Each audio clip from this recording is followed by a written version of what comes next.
और इसी बीच हमारे साथ मैं यहाँ पे धुरपट्टी क्रिकेट ग्राउंड पे उपस्थित हूँ और इस धुरपट्टी क्रिकेट ग्राउंड पे यहाँ एक ऐसे समाज सेवी से मिलते हैं जो सुख दुख और कह सकते हैं जो कहा जाए तो महामारी के कोरोना काल में भी ये अपने तरफ से लगातार जन संपर्क करते रहे और उनका समाज सेवा करते रहे। सुख दुख के मसीहा के नाम से फेमस है बड़े भैया अजीम आलम साहब। बहुत बहुत स्वागत है सर हमारे चैनल के माध्यम से। आम जन में सर आप बहुत ही फेमस हैं और क्या कुछ कहना चाहेंगे जिस तरह से आपने अभी इस टूर्नामेंट के माध्यम से जितना सारा पुरस्कार आप पुरस्कार को दिखाइए, जिस तरह से इन्हीं के कर कमलों द्वारा ये सारा पुरस्कार आया है। और सर आप जिस तरह से जन में आप रह करके लगातार अभी तक मैं आपका पैम्पलेट भी देखा, लगातार कोरोना काल से अभी तक 1300 घरों में आप कोरोना काल में जो खाने की सामग्री के साथ साथ आप कंबल वितरण समारोह भी आप ठंड के मौसम में कर रहे हैं। सर कैसा आपके अंदर इस तरह का जो भावना उत्पन्न हुआ है, किस भाव से आप सर कर रहे हैं? सर्वप्रथम धन्यवाद आपका यह प्रश्न पूछने के लिए। मैं कोई मसीहा नहीं हूँ, मैं इन्हीं लोगों के बीच की उपज हूँ और मैंने गरीबी बहुत नज़दीक से देखा हुआ है।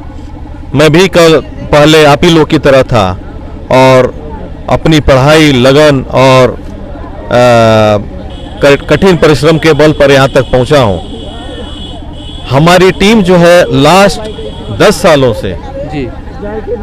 सालों से बच्चों की पढ़ाई के लिए, जो कि इस समय तक 45 बच्चों से बढ़ करके 75 बच्चों का हम लोग स्पॉन्सर कर रहे हैं। जो कि जो भी परिवार अपने बच्चों को नहीं पढ़ा सकता है उसके लिए भी हम लोग कर रहे हैं। उसके नज़दीकी जो भी विद्यालय हैं वहाँ पे जा करके हम लोग पूरे 1 साल की फीस, उनकी ड्रेस, उनकी किताब और हर चीज़ की उनकी ज़रूरत की लायक जो भी ज़रूरतें होती हैं उनको पूरी कर रहे हैं। और उसके साथ ही हर वर्ष गरीब जो भी जरूरतमंद होते हैं, गरीब नहीं बोलूँगा, ये बहुत ही एक गलत शब्द है, गरीब जरूरतमंद, क्योंकि इस कोरोना काल में मैंने हमारी टीम ने ऐसे दौर भी देखे जो कि बाहर से बहुत आलीशान घर बना हुआ है लेकिन अंदर कुछ नहीं था और हमारी टीम ने बिना भेदभाव किए हुए वहाँ तक भी ज़रूरत की जो भी राहत सामग्री थी पहुँचाई। पहले लॉकडाउन में हम लोगों ने 2200, दूसरे में 1600 लोगों को नगद के तौर पे 1,000 रुपए, जो कि उस समय काफ़ी हमारे मित्र हमको छोड़ करके चले गए।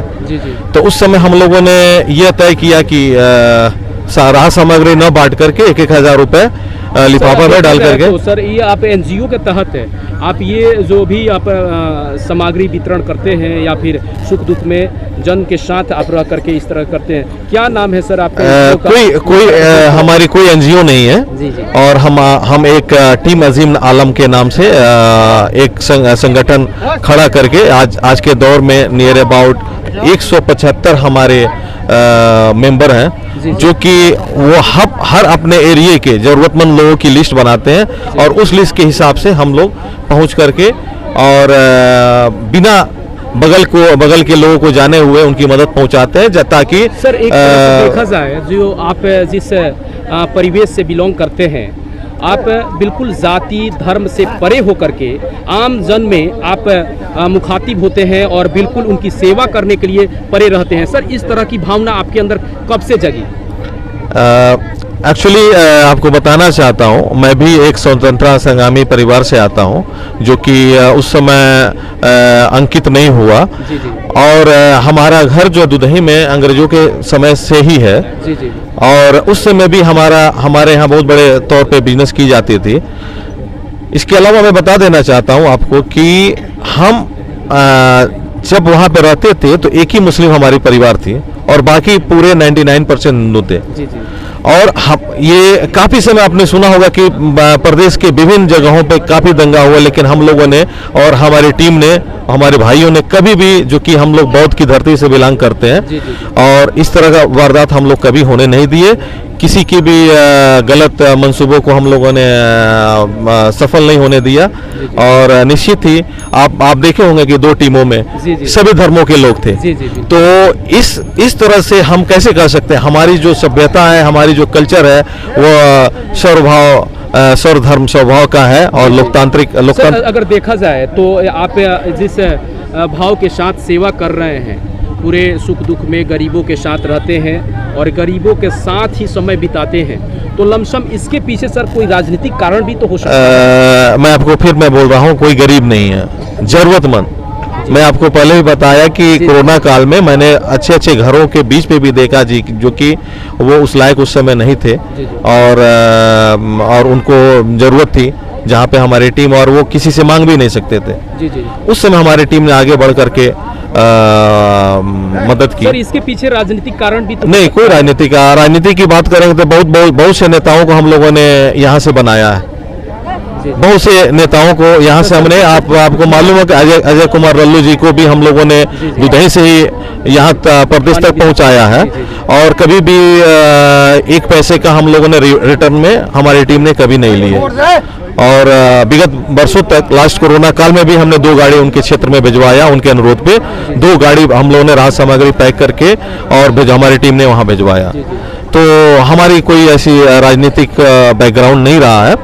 और चूंकि हमारे क्षेत्र के जो भी हमारे टीम के हैं, मैं बताया आपको कि वह 175 युवा हमारे टीम के साथ जुड़े हुए हैं, और उनके दबाव में, उनके रिक्वेस्ट पे 2 दिन तक मीटिंग चली। और हमारे देखा जाए तो आपका आने वाला जो प्रोग्राम है, अभी तो मान लीजिए आज इस फाइनल में मुखातिब हुए हैं, और आने वाले जिस तरह से ठंड चल रहा है, आज सुबह में बारिश भी हुआ, इसका जो राहत सामग्री आपके तरफ से क्या सच पहल चल रहा है आपकी तरफ? मैं आपको बता देना चाहता हूं, अभी तक हम लोगों ने 2200 कंबल वितरण हो चुका है, जो कि हम लोगों ने लखनऊ से मंगाया था, और अच्छी क्वालिटी का, जिससे कि उसकी ज़रूरत को पूरा किया जा सके।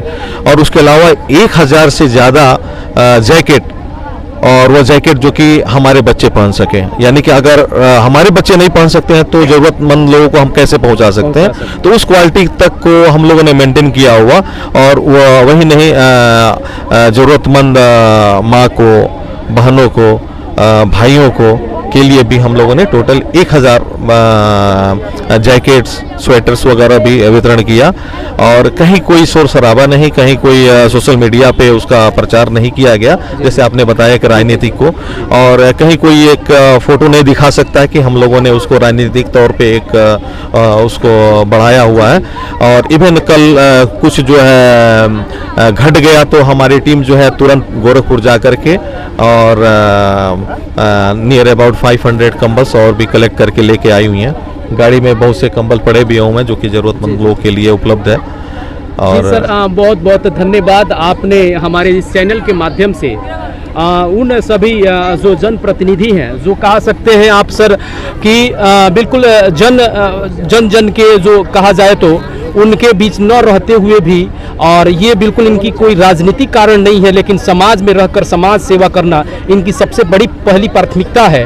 और कुछ ऐसे ही आज इस फाइनल मुकाबले के लिए जो धुरपट्टी का ग्राउंड है यहाँ पर उपस्थित हैं, और कह सकते हैं जाति धर्म और मजहब से परे होकर के ये एक बड़े समाज से भी इस क्षेत्र में, अगर मैं बात करूँ फाजिल नगर और तमकुही राज सकता ये जिक्र किए, जो वहाँ के वर्तमान के विधायक हैं अजय कुमार लल्लू, जो उनका भी जिक्र किए, तो इस संस्था से निकल करके वो विधायक बने हैं। आप देख रहे हैं न्यूज़ 49 DC में दिनेश कुमार, फाजिल नगर।